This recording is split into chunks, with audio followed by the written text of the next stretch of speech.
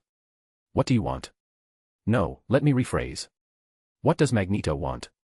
Mystique didn't hesitate. Juggernaut. Fury stared at her for a long moment, then silently turned toward the box.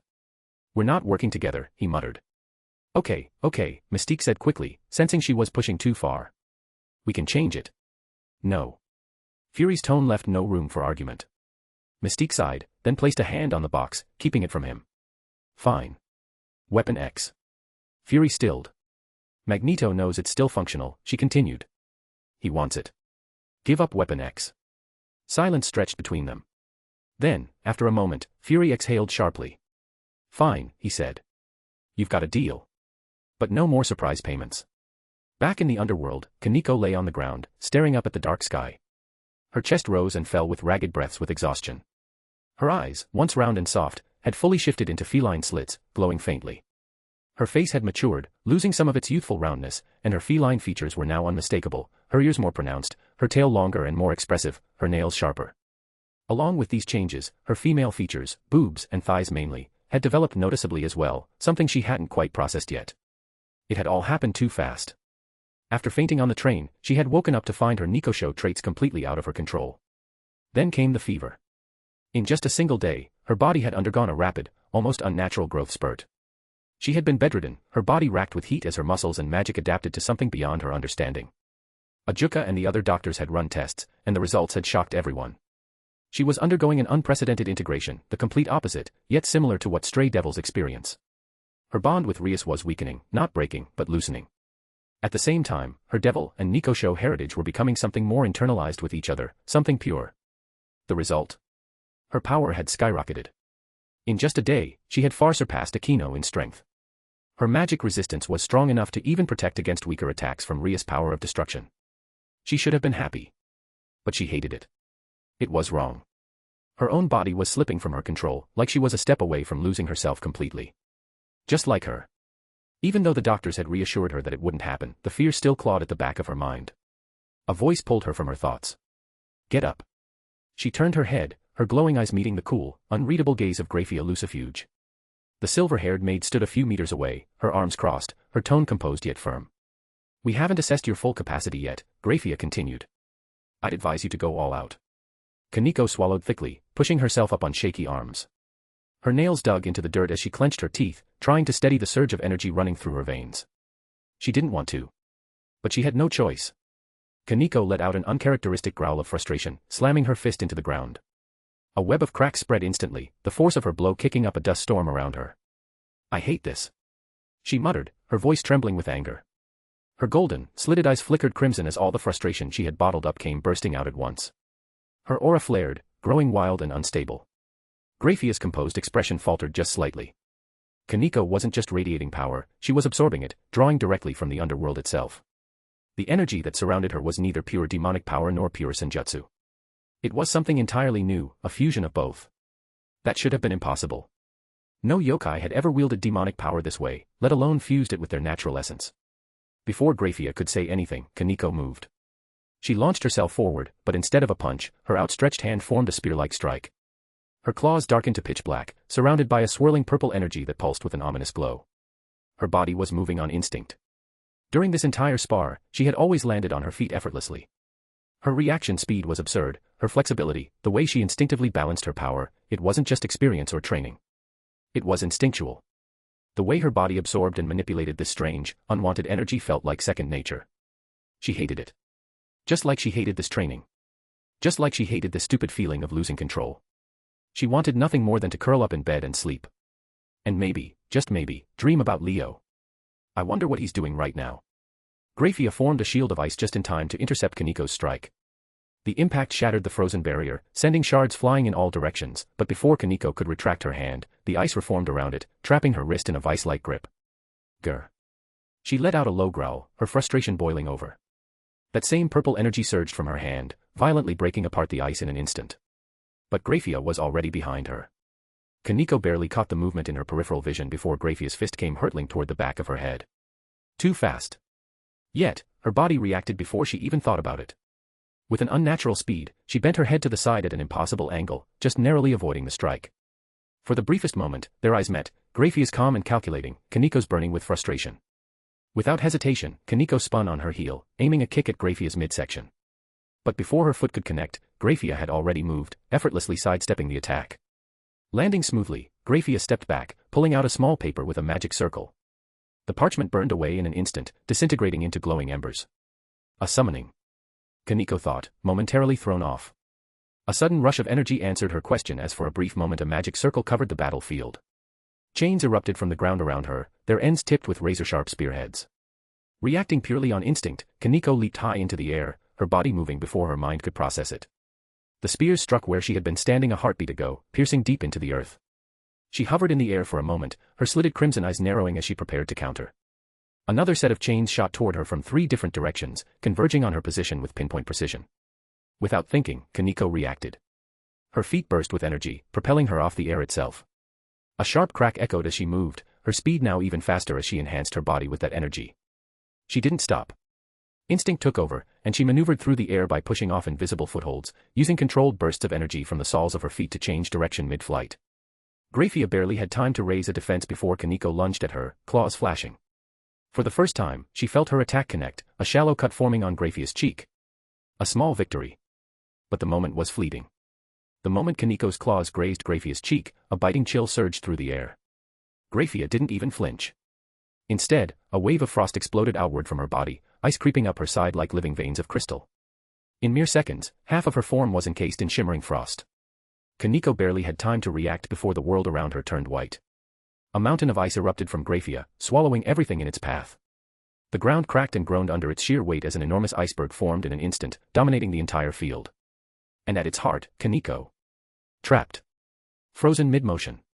Her wild energy flickered behind the translucent ice, her expression still locked in a glare of frustration. Graphia exhaled, frost escaping her lips like winter's breath. She reached up, brushing away the thin trail of blood on her cheek. That was impressive. Her silver eyes settled on the frozen warrior before her. But still not enough. Leo stepped into his inner world, expecting the usual quiet, but instead, he was met with chaos. Across the vast expanse, Drake was locked in a brutal fight. Or rather, he was getting absolutely obliterated. Leo's eyes narrowed as he recognized the opponent not by memory but by reading their information, Gabriel. Not the one from DxD, but a simulated version, likely crafted from Vivi's memory of their battle. And judging by the way Drake had already died over 10 times in the past minute, this version of Gabriel wasn't even at full power, just using standard angelic light manipulation and raw physical strength. She must have seen him fight me and decided to train Drake against him. Before Gabriel could land yet another finishing blow, Leo stepped forward.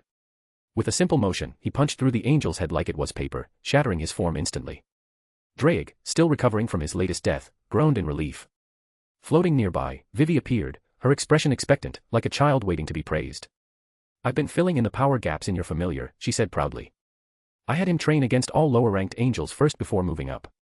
Leo chuckled, as he glanced at the dragon. "Poor bastard," he muttered in his mind amused. "You always meet the worst possible women for you." Drake only groaned in response. Still, he turned back to Vivi and gave her an approving nod. "Yes, it was very thoughtful of you. I appreciate it." Leo barely had time to react before Vivi tackled him to the ground, straddling him with an intensity that sent a shiver down his spine. Her face was flushed, but as he got a better look at her, he noticed something else. Her usually bright eyes were hollow, dark circles shadowing beneath them. There was exhaustion there, frustration, maybe even something deeper. Then, in the background, Drake finally managed to sit up, groaning. "Leo, she is absolutely bon." Before he could finish, Vivi flicked a finger, sending the dragon straight to the shadow realm. Vivi turned back to him, her fingers tightening around his torso, pressing herself against him as she whispered in a tone laced with bitterness. "Do you know how much it hurt watching you with that disgusting earth goddess?" Her voice trembled with restrained emotion. It was revolting. Leo blinked. "Wait. She saw that. Why would you do that with her but not me?" she continued, her breath warm against his skin. "Tell me why. What have I done wrong? Did I not express that I love you?" Her grip around him tightened even further as she stared straight into his eyes, her face mere centimeters from his own. The sheer intensity of her emotions, the sheer possessiveness in her voice, made even Leo pause. Yeah. She absolutely did not express any of that before. And more importantly, she could see him and Tiamat. He sighed, dragging a hand down his face. "First of all," he said, cutting through her rant,